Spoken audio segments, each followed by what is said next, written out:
they need to be present. They were present. Right? It says, when the day of Pentecost, they were all together in one place. These were the faithful followers of Jesus. Obviously, it was the 11th, well, the 12 disciples, because now they have a new disciple, okay? Matthias. But we need to be present. We need to be ready when he comes.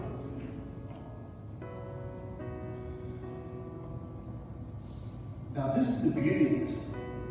I can never escape from your spirit. Get that? I can never get away from your presence. If I go up to heaven, you are there. If I go down to the grave, you are there. If I ride on the wings of the morning, if I dwell on the farthest oceans, even there your hand will guide me and your strength will support me. God is all around us. Remember, we need to be prepared. It's one thing to be present. It's one thing to come to church, but are you getting anything out of it? Some people say, well, I didn't get anything out of church. How come they can't get anything out of church? And the guy sitting right beside him does. Well, what's the difference? And the people there in Jerusalem realized something was going on. And then they emerged from that room. They did what's next. They proceeded. We need to proceed. We need to go forward. We need to act. Okay. If we're going to proceed, if we're going to go forward, from this church, from our daily lives, whatever it might be, if we're going to proceed, if we're going to go out among the world, we have to go prepared with the fruit of the Spirit and the gifts of the Spirit. Without them, we're nothing. And these things are, we'll enumerate that from Galatians: love, joy, peace, forbearance, kindness, goodness, faithfulness, gentleness, self-control. These attributes, if you will. And then gifts of the Spirit. There's a number of gifts of the Spirit. Paul talks about that in Romans 12.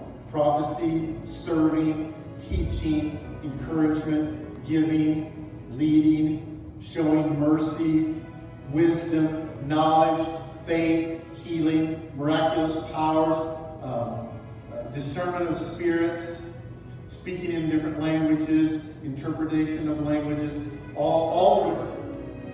The Spirit grows our fruit. Does that make sense? We grow in love. We grow in patience. We grow in kindness.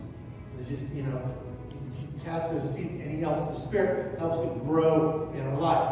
Where the gifts are given to us by the Spirit, because the Spirit knows what our abilities are and what we're capable of doing. And then finally, the fruit of the Spirit is evidence of a relationship with Jesus, and the gifts of the Spirit empower us to do service. Persuade, and our gifts persuade people. Our fruits persuade people. Back all this stuff. And here's what we're all called to do. If you're a believer in Jesus, here's what we're called to do. But in your hearts, revere Christ as Lord. Always be prepared to give an answer to everyone who asks you for the reason for your hope that you have. We do this with gentleness and mercy. This is terrible. It just doesn't work all the time. Okay. You mean you're not perfect? Oh my gosh. We need to persist.